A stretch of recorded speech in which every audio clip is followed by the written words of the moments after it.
Welcome to the Salina Media Connection 2020 candidate interviews. I'm John Elmore, your host. Today we have the privilege of talking with Jeffrey Zamrzla, who is the Democratic candidate for Kansas House Representative for District 71. So welcome, Jeffrey. Glad to have you here. Thank you. Glad to be here. Well, we talked a little bit before we started this interview. You have an interesting family background. First of all, your last name is Zamrzla. Tell me a little bit about you, where you grew up, and fill us in. Well, my family is from Salina. My grandfather moved here from Wilson in, I think it was 1914 or 15. He was born in a covered wagon in Altoona in 1893. He attended Kansas Wesleyan, was a butcher for a while until he could find a job. And his job, when he finally found work, was as an algebra teacher at Sacred Heart High School. And he became the basketball coach there and is still on the Kansas High School Athletics Association's 10 most winnings coaches. Wow. And he retired in 1966. So it's pretty good. His record's hard to beat. It's hard to beat. They went to state almost every year during the 1950s. So. Wow. We've been in Salina a long time. I went to Hageman Grade School, South Junior High, and then South High School. We were the first class, the class of 1975, who were the head of the school, how do you want to say it? I'm trying to think. The school board at South Junior High in 8th grade. The 9th grade had moved that year to South Senior High School. And so yeah, we were top dogs there and had no idea how to act. But graduated in 1975 from South High. And what did you do after that? Well, I went to Marines. I spent 9 years there, and when I got out, I came back and thought I was going to be able to go right to work for Boeing or Beach or somebody, because I'd learned how to do all the electrical work and electronics work on aircraft. I worked on A-4 Skyhawks, F-4 Phantoms, and CH-53 helicopters, which the biggest ones they have now, and Hueys. So I thought I knew a lot. When I came back here, I was told that, no, they don't hire like that. So I went to work as an electrician. And wire's a wire. So, yeah, I worked for 42 years as an electrician. Interesting. Well, what led you to want to run for the House of Representatives?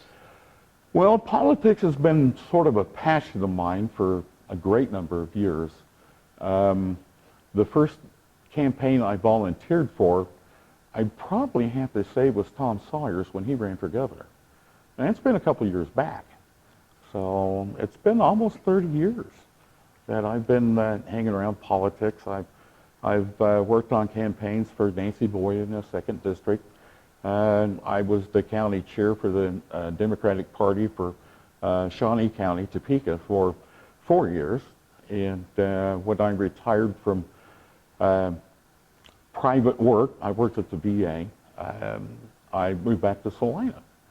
And I think I'd been here 3 days when they tapped me to be the vice chair of the county party here. Retirements never last very long, do they? I don't think so. So I was vice chair for 2 years, and I've taken the last 2 years off. And I thought it was time to get back into it. I still want to make a difference. And maybe by being in the State House of Representatives, I can make that difference. We need to change directions that the state's been going. We made a huge change by electing Laura Kelly. We need to give her some help. The mask mandates, the council of well, I'm not going to say that word, the legislative council that has overridden her for mask mandates has created quite a conundrum. We need masks. I mean, you and I are sitting 6 feet apart.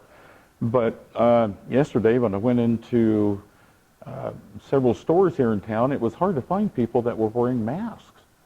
And even though we have a county and a city mandate, I think it needs to go higher than that. There needs to be some sort of penalty besides getting COVID-19 and dying. Because the people that are getting it, well, they're catching it from people not wearing masks. And that's important to do. You know, we've been talking about COVID a little bit, you know, the dangers of that. How have you been campaigning during this restricted era? It's difficult. This is a campaign like I've never been on. Basically, phone calls, Zoom meetings, and writing messages to people, emails and phone calls. I know that Ryan Holmquist has been out knocking doors still, and bless his heart, but I don't know how many people are willing to open the door and talk to people, or talk to somebody, even if you're in a mask. So it's just kind of a strange year. I'm hoping things go back to normal soon, but according to the CDC, don't expect it. So it's been tough. Yeah, yeah, and the cases across the state of Kansas go up in number. The one thing that bothers me is they don't tell me the severity of the cases, but the point that they are positive means they could potentially give it to someone else. Yes, that is very true. And that's a scary thing. Well, Celaya, we had 39 more cases, according to the County Health Department over the weekend. No kidding. And one more death. So we're up to 13 deaths now. Well, it's a serious topic. It is. I've got a question for you. What's your position on Medicaid expansion in Kansas? Well, it's a great question. Since the federal government has taken on the economic theory of Walmart, in other words, volume business brings you smaller profits, but the more people you see or the more volume you have, the better your profits are. In healthcare, whether you're private or for-profit, the only way that they've taken the Medicaid and Medicare payments and made them so much smaller to hospitals and to doctors, the only way they can really survive and still see Medicaid and Medicare patients is to do the volume business just like Walmart does. So you've got to have that volume of people coming through. Without Medicaid expansion, we're missing that payment to rural hospitals to allow them to reap the benefits of the volume. In other words, COVID-19, or whether it's somebody is in a car crash, they don't have any insurance, a lot of the hospitals have to eat that money because those people can't pay them. So without the Medicaid expansion, and eventually that's going to lead to other things, we're losing hospitals or consolidating. I know that I think KU, I'm not sure on this, but I heard rumors they were going to buy the Geary County over in Junction City Hospital. They'd been looking for a buyer now for a couple of years. I know that it's been a number of years since. To me, it's still Asbury. I'm sorry, Salina Regional Health Center. I'm got my tonsils out there. It's still Asbury. When they bought out St. John's, it was a good thing because St. John's couldn't survive on their own. Well, we see how that worked out. Without the volume and the payments to them, they cannot compete and they cannot make enough money to keep the doors open. Hospital closed in Independence, Missouri, or Independence, Kansas. It's been razed to the ground. It's not even there anymore. Not even the concrete basement. So we need to expand it. We really do. What do you have to say about K through 12 educational funding? Oh, the hot button topic of the last 30 years. Salina has been, I don't know if that's been dismissed yet or it's been satisfactory, a plaintiff on the case to adequately fund with parity schools across the state. We do need to fund schools. It's constitutionally mandated. The Supreme Court has said that. State legislators have tried every trick in the book to not fund it. maybe it's time that we just funded it. Where we get those funds, that's a different topic. Because right now, we're facing huge shortfalls. I know hindsight is 20/20, and the tax experiment sounded like a great thing if you were a supply-side economics student, and that's who Sam Brownback was actually listening to, was Professor Laffer, who actually got Ronald Reagan to do supply-side economics in the 1980s. Well, this was a definitive experiment, and now we know that supply-side economics don't work very well. Getting the money to fund K through 12 is going to require some imaginative revenue streams. I'll just leave it at that for now, because should I be elected, those things will be up for discussion, and I hope serious discussion. So, but we do need to fund it. Right. Are there specific areas, and you touched on a few, but specific areas in which you would like to see more discussed or dealt with differently? Oh my. Higher education, besides funding the education, the staff, and the lecturers and professors and people to run the schools, we also need to adequately fund the maintenance on the buildings. Deferred maintenance at KU and K-State alone is in the hundreds of millions of dollars now, because we haven't done that. I went to K-State.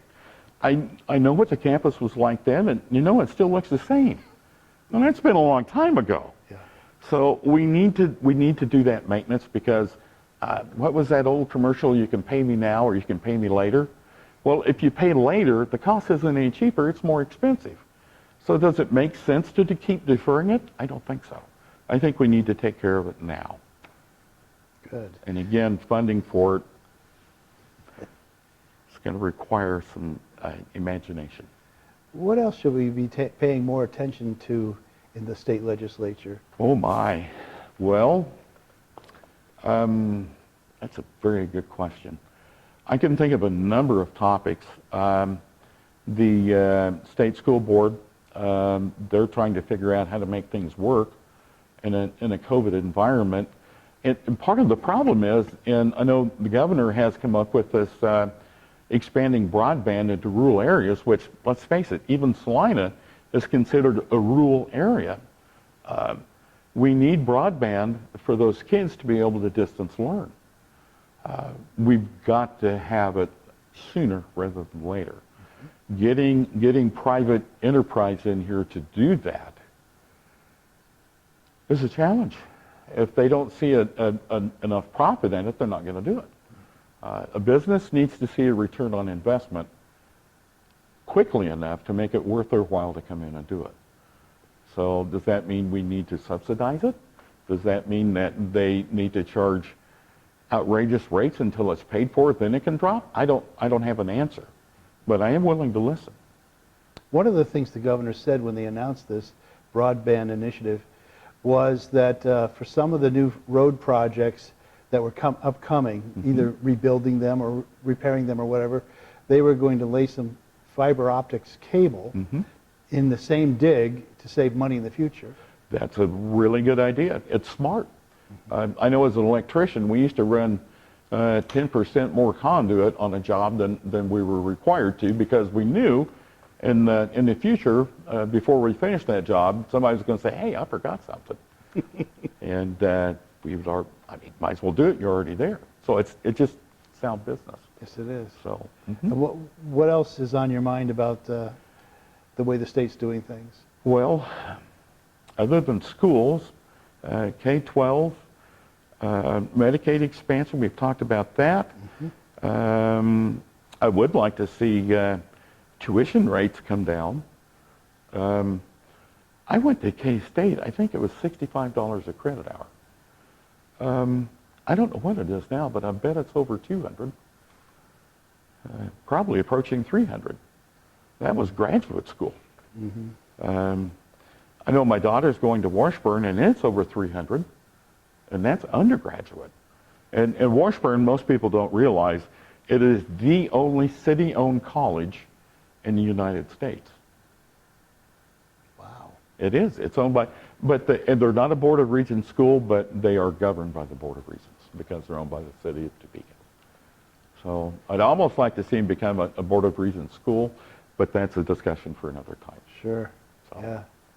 Well, they're an important entity there in that town. They are. It's a good school. I know several of the professors there I've met over the years. I used to tutor some of their students. I can't do bookkeeping. I'm a terrible bookkeeper, but I can do three-dimensional or four-dimensional differential equations for you. But bookkeeping befuddles me. Oh, well, we'll leave that to the accountants. Yes, yes. Which I'm glad they're there. Okay, now we're coming to the end of our conversation, but I want to know, what is it that we haven't talked about that you would like to say? Well, I'd like to ask everybody to vote for me. If you haven't already voted, make sure you do vote. And we need to give the governor enough help so that we can pass a few things. Alf Landon, who ran for president against FDR in 1936, when asked in 1962 what his political outlook was, said that he was a practical progressive. He was talking about all the political people in both parties need to recognize that our environment is changing, that we're becoming more industrialized, and now we're more post-industrial, and there are even more radical changes, so we need to adopt to those changes. And while I have lots of conservative friends, I find that looking back for an answer for a problem that's in the future doesn't work. We have to meet the problems of the future by looking forward. That's my forte. I love to plan, and I love to help people, and I want their vote. And you want to help people catch the vision that you're seeing, yes, as you look forward. Yes, I do. Oh, fantastic. Well, Jeffrey, thank you for being with us. We've had as our guest Jeffrey Zamrzla, who is the 71st District Democratic candidate for the House of Representatives. We thank you for being with us, Jeffrey. Thanks.